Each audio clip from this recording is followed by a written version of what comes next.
back again for another video. So, sa video na ito ay try-on haul siya, wherein sa previous video ko, nag-ukay-ukay ako. And ngayon, as I promised na magta-try-on haul tayo, so, let's get started. So, yung mga damit na binili ko ay all items are 10 pesos, 20 pesos, and 65 pesos yung pinaka-maximum price nila. Sa likod natin, nandito yung mga ibang naukay ko. But for now, we will start first the clothes that I have here. So, eto sila. The first cloth na binili ko ay eto. Pang formal top lang siya. If meron kaming mga meetings sa school or group meetings, ito yung gagamitin natin. Yan. I think red is not my color kasi, you know, nag-dark po siya. Ito, hindi ko ito na-haul before, but super nice niya. If ever pupunta kayo sa mga summer vacation or to the beach, pwede ito. It's a skirt. Yan. Skirt siya, floral skirt, and it's only 5 pesos. So, sobrang worth it, guys, kasi bago-bago pa lang siya. Yan. For only 5 pesos din. And isa siyang dress. Hindi ko siya mapakita ng maayos kasi nakaupo ako dito. But isa siyang dress. Ayan. Sobrang long dress nito. Ayan. Pwede ka mag-wear ng bikini under it. This one.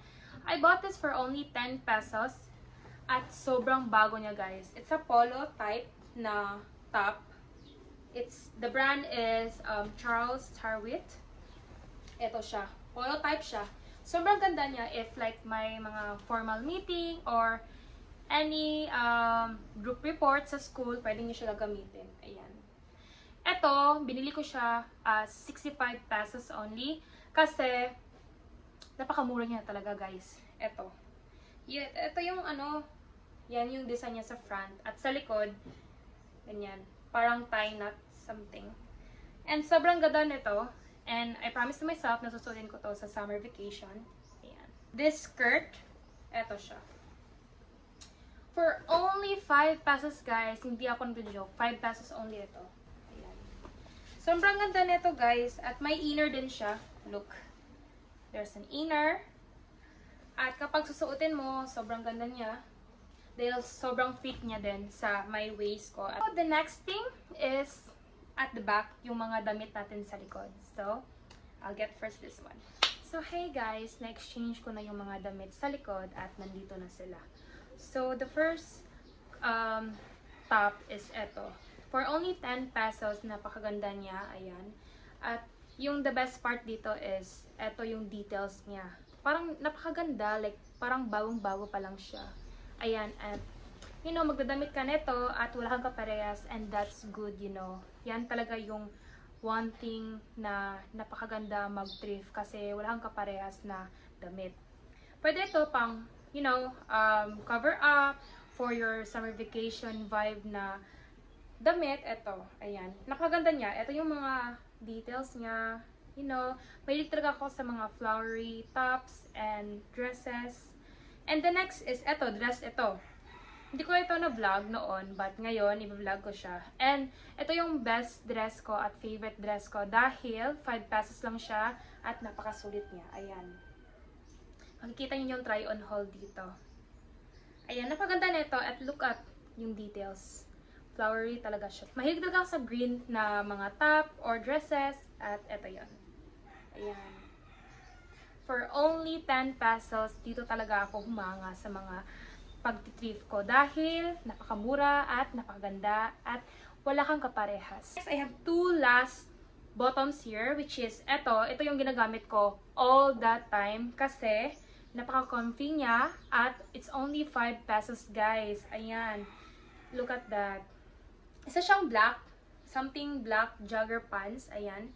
At napakabago pa niya, guys. Look. Ayan. And makikita nyo yung try-on haul dito na napakaganda niya. At ginagamit ko ito every time. Sorry, naputol yung video. At ito talaga yung pinaka-last na bottom na ipagkita ko sa inyo. For only 5 pesos. Napakaganda niya.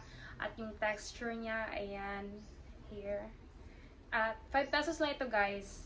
Sobrang ganda talaga. Pwede siya pang beach and for formal attire or any event in your life na gusto nyo maggala, pwede ito.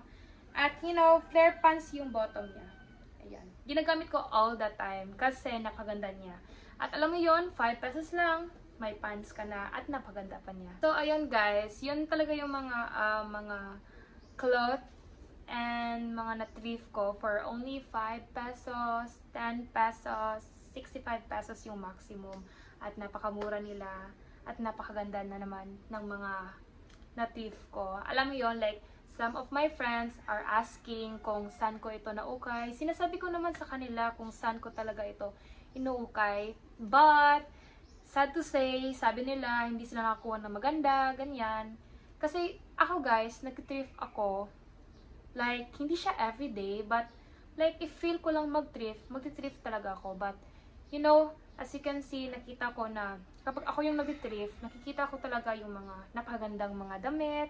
Kahit ano, like 5 pesos lang, nakukuha ko talaga sila. And I'm proud to say that I'm a good thrifter. Char. I hope you like and subscribe and enjoy my thrift haul and try on haul video. As far as I can say na last week ko pa lang ito na video yung previous video ko at sabi ko magto-try on haul ako agad, but ngayon lang ako nakapag-try on haul. And yes, I'm enjoying my life right now because you know, I am busy towards sa mga running journey ko, and I hope makapag-vlog ako sa running journey ko din. So please like and subscribe, comment down below kung gusto nyo pa ng mga try on haul, ukay haul sa halagang 5, 10, or almost 65 pesos. Diyan lang tayo mag-haul guys kasi super worth it. So, bye!